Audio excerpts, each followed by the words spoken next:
ایک دوست نے اپنے ایک دوسرے دوست سے قرض لیا، اور قرض لینے کے بعد جو ٹائم تھا وہ پورا ہو گیا۔ اب پیسے اس نے نہیں لوٹائے، بڑی کوشش کی اس نے کہ بھائی میری رقم واپس دے دیں، اس نے نہیں دیا۔ اب وہ یہ کیس لے کر عدالت میں چلا گیا اور جج صاحب سے جا کر اس نے کہا کہ اس نے میرے پیسے دینے اور یہ میری رقم نہیں لوٹا رہا۔ تو جج صاحب نے کہا کہ تمہارے پاس 30 دن ہیں، ودن 30 days تم نے اس کے پیسے واپس لوٹانے ہیں، ورنہ پھر تمہارے خلاف فیصلہ ہو جائے گا۔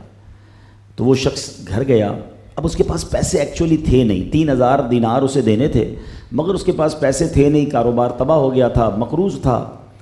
اب اس نے کسی جگہ، علماء کہتے ہیں کتاب میں حدیث کی وہ بات پڑھی ہوگی کہ نبی پاک علیہ الصلوۃ والسلام نے فرمایا، جس کا مضمون ہے کہ جو شخص مصیبتوں میں ہو، پریشانیوں میں ہو، اسے چاہیے کہ مجھ پر کثرت سے درود پڑھے، کیونکہ درود پاک پریشانیوں اور مصیبتوں کو لے جاتا ہے۔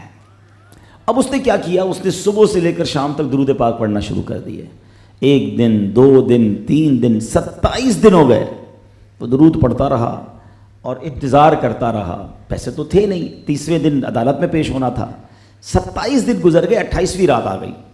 خواب میں اس کو کسی نے آواز دی کہ گھبراؤ نہیں، تمہارا قرض ادا ہو جائے گا، تمہارا قرض ادا ہو جائے گا اور تم انشاءاللہ ٹینشن سے ریلیز ہو جاؤ گے۔ صبح اٹھا تو اس نے کہا یہ پتہ نہیں کس کی آواز تھی، کیا تھا۔ اگلے دن پھر درود پاک پڑھتا رہا۔ اب نبی پاک کی خواب میں زیارت ہوئی، آقا علیہ الصلوۃ والسلام تشریف لائے، فرمایا گھبراؤ نہیں، تمہارا قرض ادا ہو جائے گا، تم علی بن عیسیٰ وزیر کے پاس جاؤ اور اس سے کہو وہ تمہارا قرض ادا کر دے گا۔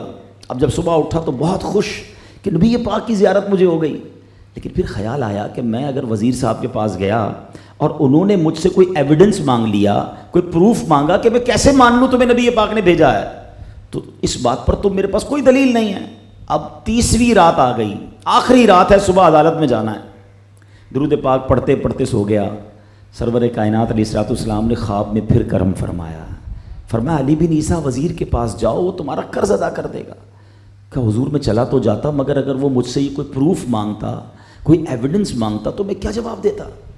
پیارے آقا علیہ الصلوۃ والسلام نے فرمایا کہ ایسا کرو، اسے یہ کہنا کہ آپ کا ایک راز ہے جو آپ جانتے ہیں اور رب جانتا ہے، اور وہ راز یہ ہے کہ آپ روزانہ فجر کے بعد 5000 بار درود پاک پڑھتے ہیں، اور جب تک درود پاک مکمل نہیں ہوتے آپ کسی سے بات نہیں کرتے۔ اب جب صبح اٹھا تو بہت مطمئن کہ اب تو دلیل بھی آ گئی ہے، پہنچ گیا صبح علی بن